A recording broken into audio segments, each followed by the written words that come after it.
Big Boss Agnipariksha top 12 voting lines ഇന്നത്തെ എപ്പിസോഡിന് ശേഷം അതായത് ഓപ്പൺ ആവുകയാണ്. നമുക്ക് ഇഷ്ടമുള്ള ആൾക്കാരെ നമുക്ക് ബിഗ് ബോസ് വീട്ടിലേക്ക് കൊണ്ടുപോവുക. ഇഷ്ടമുള്ള കണ്ടസ്റ്റൻസിനെ എത്ര പേര് കയറും എന്നുള്ളത് അവസാനമേ അറിയുള്ളൂ. അതായത് നമ്മുടെ ബിഗ് ബോസ് സീസൺ 8-ന്റെ ഗ്രാൻഡ് ലോഞ്ചിൻ്റെ അന്നായിരിക്കും അറിയാൻ സാധിക്കുന്നത് എത്ര പേരാണ് ഈ 12 പേരിൽ നിന്ന് ബിഗ് ബോസ് വീട്ടിലേക്ക് കയറിയിട്ടുള്ളത്.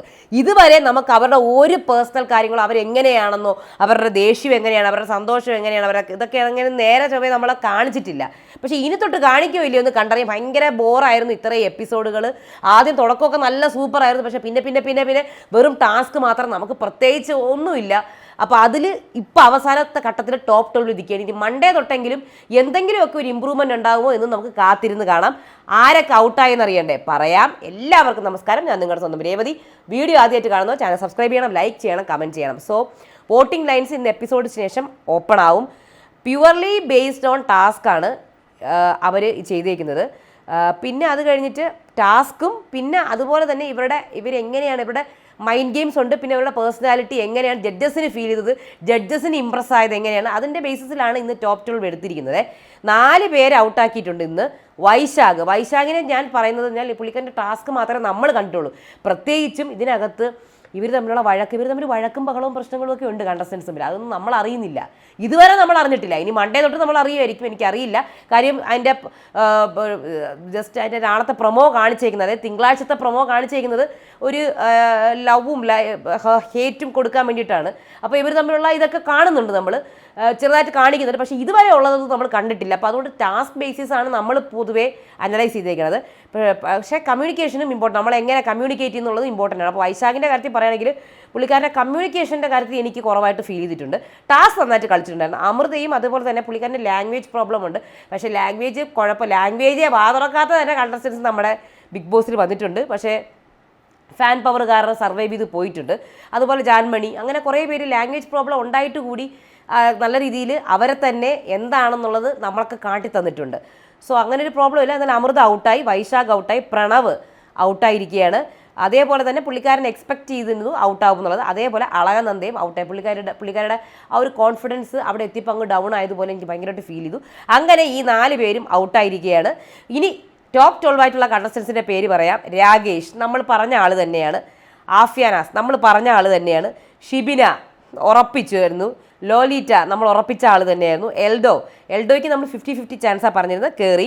പൂജയ്ക്ക് നമ്മൾ 50-50 ചാൻസാണ് പറഞ്ഞിരുന്നത്, കയറി. ശ്യാമോൻ ഉറപ്പിച്ചിരുന്നു. ഷിജിനും ഏകദേശം നമുക്ക് ഉറപ്പായിരുന്നു. ഷിജുലാലും ഉറപ്പായിരുന്നു. താഷിയും നമുക്ക് ഏകദേശം ഉറപ്പായിരുന്നു. സോനയുടെ കാര്യത്തിൽ ഞാൻ പറഞ്ഞില്ലേ എത്ര എവിക്ഷനാണ് കടന്നുപോയത്. അതിലൊക്കെ രക്ഷപ്പെടുത്തി അവസാനം ടോപ്പ് 12 എത്തിച്ചു അല്ലേ. പുള്ളിക്കാരിയും നമ്മൾ ഏകദേശം ഞാനും പറഞ്ഞിരുന്നു സോനയും ചാൻസ് ഉള്ള ഒരുപാട് ടോപ്പ് 12 കാണാൻ ചാൻസ് കൂടുതലാണെന്ന്. അതേപോലെ ശ്യാമിൻ്റെ കാര്യം നമ്മൾ പറഞ്ഞ ആൾക്കാരൊക്കെ തന്നെയാണ് ടോപ്പ് 12 വന്നിട്ടുള്ളത്. പറയാത്തതായിട്ട് ആരുമില്ല. അതായത് നമുക്ക് പേരറിയാത്ത അല്ലെങ്കിൽ നമ്മൾ ഒട്ടും പ്രതീക്ഷിക്കാത്ത ആൾക്കാരൊന്നും അങ്ങനെ ഇല്ല. ബാക്കി നമ്മൾ ഏകദേശം ഒരു രൂപം നമുക്ക് ഇങ്ങനെ പോക്ക് കണ്ടിട്ട് മിക്കവാറും ഇവരൊക്കെ ടോപ്പ് 12 കയറും. കാര്യം ഇവരൊക്കെയാണ് ജഡ്ജസിനെ ഇമ്പ്രസ് ചെയ്ത ആൾക്കാരെന്ന് നമുക്ക് തോന്നിയിട്ടുണ്ടായിരുന്നു.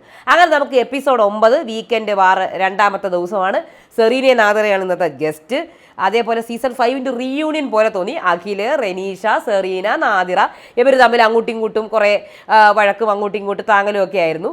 അങ്ങനെ ജഡ്ജസ് വരുന്നു. മാസ്ക് ഓഫ് സെഷൻ സ്റ്റാർട്ട് ചെയ്യുന്നു. പ്രണവിന് കിട്ടിയ ടോപ്പിക്ക് സിനിമ, സോനയ്ക്ക് കിട്ടിയത് ധൈര്യം, അമൃതയ്ക്ക് കിട്ടിയത് അച്ഛൻ. സോ അങ്ങനെ അടുത്ത ടാസ്ക് ആരംഭിക്കുന്നു. 4 ക്യാപ്റ്റൻസിനെ തിരഞ്ഞെടുക്കണം. അവർ അങ്ങോട്ടും ഇങ്ങോട്ടും തന്നെ തിരഞ്ഞെടുക്കുന്നു. രാകേഷ്, ഷിബിന, താഷി, എൽദോ. ഇനി ഇവരെല്ലാവരും കൂടെ അവരവർക്ക് വേണ്ടിയിട്ടുള്ള ടീമിലുള്ള 3 പേരെ തിരഞ്ഞെടുക്കുന്നു. രാകേഷിൻ്റെ ടീമിൽ ഷിജുലാൽ, ലോലിത, പൂജ. ഷിബിനയുടെ ടീമിൽ ഷിജിൻ, ശ്യാം, സോന. താഷിയുടെ ഗ്രൂപ്പിൽ വൈശാഖ്, പ്രണവ്, അമൃത. എൽദോയുടെ ടീമിൽ ഷാമോൻ, അഫ്നിയാസും അളകനന്ദയും. അങ്ങനെ ഒന്നുമില്ല. ടാസ്ക് എന്ന് പറയുന്നത് വിവിധ തരത്തിലുള്ള വസ്തുക്കൾ അവിടെ ഇട്ടിട്ടുണ്ട്. ഇതവിടെ കൂട്ടിയിട്ടേക്കും 3 പേർക്ക് ഓരോരുത്തർക്ക് പോയിട്ട് ഈ ഒരു സാധനങ്ങൾ എടുത്തുകൊണ്ട് വന്നിട്ട് ഒരാൾക്ക് ഈ ഒരു സാധനം ഇങ്ങനെ ബിൽഡ് ചെയ്യാം. ഒരു പൊക്കമുള്ള രൂപം ഉണ്ടാക്കണം. എത്ര പൊക്കം വേണോ അങ്ങനെ വേണോ ഉണ്ടാക്കാം. പക്ഷേ ഏറ്റവും പൊക്കമുള്ള ആളായിരിക്കും, പൊക്കമുള്ള ടീമായിരിക്കും വിജയിക്കുന്നത്. അങ്ങനെ താഷി വേഴ്സസ് എൽഡോ ടീമാണ് ആദ്യം വരുന്നത്. ആദ്യം താഷിയുടെ ടീം ജയിക്കുന്നതാണ് നമ്മൾ വിചാരിച്ചത്. പക്ഷേ അവസാനം എൽദോയുടെ ടീം ജയിക്കുന്നു. അത് കഴിഞ്ഞ് രഞ്ജിനി പറയുന്നുണ്ട് നിങ്ങൾക്ക് നല്ല സമയം ഉണ്ടായിരുന്നു റീഅറേഞ്ച് ചെയ്യാൻ, നിങ്ങൾക്ക് പറ്റുമായിരുന്നു, പക്ഷെ നിങ്ങൾ ചെയ്തില്ല. അഖില് പറയുന്നു ആമയും മുയലും പോലെ ആയിപ്പോയി. കാര്യം നമ്മൾ ആമ തോക്കുമെന്ന് വിചാരിച്ചു, പക്ഷേ ആമ ജയിച്ചു. മികച്ച പെർഫോമർ 2 ടീമിൽ നിന്ന്. അതിൻ്റെ പോട്ട് വേസ്റ്റ് പെർഫോമറിനെ നമുക്ക് നോക്കാം. ഔട്ട് ഹൗസിലേക്ക് വിടാൻ വേണ്ടിയിട്ട് അളകനന്ദയെ ഇവരെടുക്കുന്നുണ്ട്, പ്രണവിനെ എടുക്കുന്നുണ്ട്. പ്രണവ് അവിടെ തന്നെ പോയിട്ട് ചവിട്ടി പൊട്ടിക്കുകയൊക്കെ ചെയ്തു, അതെന്തിനെന്ന് പോലും അറിയില്ല. പിന്നെ അഫിനിയാസിനെ എടുക്കുന്നുണ്ട് ഔട്ട് ഹൗസിലേക്ക്, അതേപോലെ വൈശാഖിനെയും. ഇത്രയും പേരെയാണ് ഔട്ട് ഹൗസിൽ എടുക്കുന്നത്. ബാക്കി എല്ലാവരും ടോപ്പ് റോളിലേക്ക് സെലക്ട് ചെയ്ത് പോയി, സേഫ് സോണിലേക്ക്. അത് കഴിഞ്ഞ് രാകേഷ് വേഴ്സസ് ഷിബിനയുടെ ടീമാണ്. രാകേഷും ഷിജിനുമാണ് ഇത് ബിൽഡ് ചെയ്യുന്നത്. അപ്പം ഇവിടെ ഷിബിനയുടെ ടീം അവിടെ ജയിച്ചു. നാദിറ പറഞ്ഞു നല്ല രീതിയിൽ കാര്യം ഒരു പ്രാവശ്യം മറ്റുള്ളവർ ചെയ്യുന്നത് കണ്ടുകൊണ്ട് നല്ലൊരു പ്ലാനിങ് ഉണ്ടായിരുന്നു. അതേപോലെ തന്നെ അഖിൽ പറയുന്നുണ്ട് ഓപ്പറേഷൻ സക്സസ് ആയി, പക്ഷേ പേഷ്യൻ്റ് ചത്തുപോയി. അതാണ് അവസ്ഥ ഷിജിൻ്റെ ടീമിൻ്റെ. എന്തായാലും ഔട്ട് ഹൗസിലേക്ക് രാകേഷ് പോകുന്നു. രാകേഷിനെ ഷോക്കായി പോയി, എന്നെ എന്തിനാ ഔട്ട് ഹൗസിൽ ഇടുന്നുള്ള രീതിയിൽ. അതേപോലെ ശ്യാം, ലോലിറ്റ, ഈ 3 പേരാണ് ഔട്ട് ഹൗസിലേക്ക്. അങ്ങനെ ബാക്കിയുള്ള അഫിനിയാസ്, വൈശാഖ്, രാകേഷ്, ശ്യാം, ലോലിറ്റ, അളകനന്ദ, പ്രണവ്, ഇവർ 7 പേരുമാണ് ഔട്ട് ഹൗസിലേക്ക് വന്നിരിക്കുന്നത്. പക്ഷേ ഇതിനകത്തുനിന്ന് നമ്മുടെ ഗസ്റ്റ് ജഡ്ജസിന് ഒരു പവർ കൊടുക്കുന്നു. ഇതിനകത്തുനിന്ന് ഒരാളെ സേഫാക്കി അപ്പുറത്ത് കൊണ്ടുപോകാം, അപ്പുറത്തുനിന്ന് ഒരാളെ ഇങ്ങോട്ട് കൊണ്ടുവരാം. അപ്പം നമ്മൾ വിചാരിച്ചു രാകേഷിനെ സേവ് ചെയ്യുന്നു, പക്ഷേ സേവ് ചെയ്തത് അഫിനിയാസിനെ. അപ്പോൾ ഞാൻ ഞെട്ടിപ്പോയി കേട്ടോ. അഫിനിയാസിനെ സേവ് ചെയ്തിട്ട് അമൃതേനെ ഇങ്ങോട്ടേക്ക് കൊണ്ടുവന്നു കേട്ടോ. അപ്പോൾ അത് കഴിഞ്ഞ ശേഷം പിന്നെ ഒരു ചെറിയ ടാസ്ക് നടന്നു. ലോട്ട് എടുക്കുക. ലോട്ട് എടുത്തിട്ട് അതിനകത്തുനിന്ന് കിട്ടുന്ന ലോട്ട് നിങ്ങൾക്ക് ആരാണെന്ന് തോന്നുന്നത് അവരെ പറയുക. പ്രണവിന് കിട്ടുന്നത് ഇതിനകത്ത് കൺഫ്യൂസ്ഡ് ആരാണെന്നാണ്. അപ്പം നമുക്ക് ഇനി അവരെക്കുറിച്ച് അറിയാൻ വേണ്ടിയിട്ടുള്ള ടാസ്കുകളാണ്. വോട്ടിംഗ് തുടങ്ങിയല്ലോ, അപ്പോൾ ഇനി നമുക്ക് അവരെക്കുറിച്ച് അറിയണം, ടാസ്ക് മാത്രം പോരാ. അപ്പോൾ അതിന് വേണ്ടിയിട്ടുള്ള സംഭവങ്ങളായിരിക്കും ഇനി നമ്മുടെ മുന്നിലേക്ക് ഇട്ട് തരുന്നത്. അപ്പോൾ പ്രണവ് കൺഫ്യൂസ്ഡ് ആരാണെന്ന് ചോദിക്കുമ്പോൾ വൈശാഖിനെ പറയുന്നു. അളകനന്ദയ്ക്ക് കിട്ടുന്നത് നോട്ട് ഡിസർവിങ്, അമൃതേനെയാണ് പറയുന്നത്. അമൃതയ്ക്ക് കിട്ടുന്നത് മാനിപ്പുലേറ്റീവ്, അളകനന്ദനെ പറയുന്നുണ്ട്. വൈശാഖിന് ആരാണ് ബോറിംഗ് എന്ന് പറഞ്ഞ് കിട്ടുമ്പോൾ ശ്യാമിനെ പറയുന്നുണ്ട്. ശ്യാമിന് ഫേക്ക് ആരാണെന്ന് ചോദിക്കുമ്പോൾ പ്രണവിനെ പറയുന്നുണ്ട്. രാകേഷിന് ഇൻവിസിബിൾ ആരാണെന്ന് ചോദിക്കുമ്പോൾ പ്രണവിനെ പറയുന്നുണ്ട്. ലോലീറ്റ അറ്റൻഷൻ സീക്കർ ആണെന്ന് ചോദിക്കുമ്പോൾ അമൃതനെ പറയുന്നുണ്ട്. ഇതൊക്കെ ഏകദേശം എനിക്ക് ഒരുവിധം കറക്റ്റായിട്ടൊക്കെ എനിക്കും ഫീൽ ചെയ്തിട്ടുണ്ട്. ഇവർ പറഞ്ഞത് കറക്റ്റായിട്ട് തന്നെയാണ്. അത് കഴിഞ്ഞ് എലിമിനേഷൻ സ്റ്റാർട്ട് ചെയ്യുകയാണ്. ഇങ്ങനെ നിരത്തി എല്ലാവരെയും നിർത്തി ഓൾറെഡി ജഡ്ജസ് സെലക്ട് ചെയ്തിട്ടുണ്ട്. ഇനി അവർ ബോക്സിൽ കൈയിട്ടാൽ മതി. കൈയിട്ടിട്ട് ഇങ്ങനെ പുറത്തേക്ക് എടുക്കുമ്പോൾ ചുവപ്പ് വന്നാൽ ഔട്ട്, പച്ച വന്നാൽ സേഫ്. ഓക്കെ, ആദ്യം വൈശാഖ് കൈയിടുന്നു, അപ്പോഴത്തേക്കും തന്നെ എലിമിനേറ്റഡ് ആണ്. ടാസ്ക് ചെയ്തു, പക്ഷേ പേഴ്സണാലിറ്റി എന്താണെന്ന് മനസ്സിലാവുന്നില്ല. അത് തന്നെയാണ് എനിക്കും ഫീൽ ചെയ്തത്. രാകേഷ് നല്ല കോൺഫിഡൻ്റ് ആണ്, പിന്നെ ഞാനല്ലാണ്ട് പിന്നെ ആര് എന്നുള്ള രീതിയിലാണ് രാകേഷ് സേവ്ഡായി. അത് കഴിഞ്ഞ് പ്രണവ്, പുള്ളിക്കാരന് തന്നെ അറിയാം എലിമിനേറ്റഡ് ആവും എന്നുള്ളത്, എലിമിനേറ്റഡ് ആയി. ലോലീറ്റ സേവ്ഡായി, നമുക്കും ഉറപ്പായിരുന്നു. അമൃത എലിമിനേറ്റഡ് ആയി, നമ്മളും വിചാരിച്ചു തന്നെയാണ്. ഇന്നത്തെ എവിക്ഷൻ അങ്ങനെ നമുക്ക് ഭയങ്കരമായിട്ട് അൺഎക്സ്പെക്റ്റഡ് ആയിട്ട് തോന്നിയില്ല. ശ്യാമും അളകനന്ദയും വെച്ച് നോക്കുമ്പോൾ എനിക്ക് അളകനന്ദ കുറച്ചും കൂടെ നല്ല രീതിയിൽ സംസാരിക്കുന്ന ഒരാളായിട്ടാണ് എനിക്ക് ഫീൽ ചെയ്തത് കേട്ടോ, ശ്യാമിനെ കാട്ടിയും സത്യം. പക്ഷേ എന്നാലും ശ്യാമിനെ അവർ സേവ് ചെയ്തിട്ട് അളകനന്ദനെ അവർ എലിമിനേറ്റ് ചെയ്തു.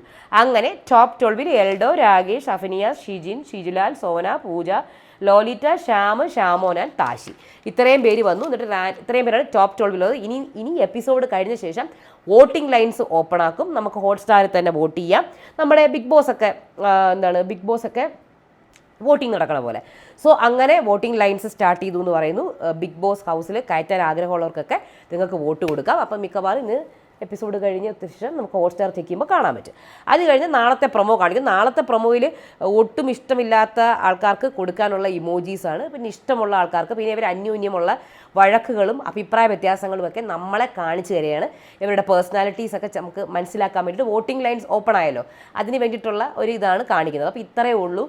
സത്യം പറഞ്ഞാൽ എനിക്കിത് അങ്ങോട്ട് കഴിഞ്ഞ് കിട്ടിയാൽ മതി. സത്യമായിട്ട് ഞാൻ പറയാം, എനിക്ക് കഴിഞ്ഞ് കിട്ടിയാൽ മതി. എനിക്ക് എൻ്റെ ബിഗ് ബോസ് സ്റ്റാർട്ട് ചെയ്താൽ മതി. സത്യം, ഇതിനെക്കാട്ടിയും നല്ലൊരു രസമായിരിക്കും ബിഗ് ബോസ് തുടങ്ങുന്നതിന് മുന്നേ. അതെനിക്ക് ഇത് കാരണം നഷ്ടപ്പെടുന്ന പോലെ തോന്നുന്നുണ്ട്. അപ്പോൾ എന്തായാലും നമുക്ക് കാത്തിരുന്ന് കാണാം. അടുത്ത വീഡിയോ ആയിട്ട് വരാം. അതുവരേക്കും ബൈ.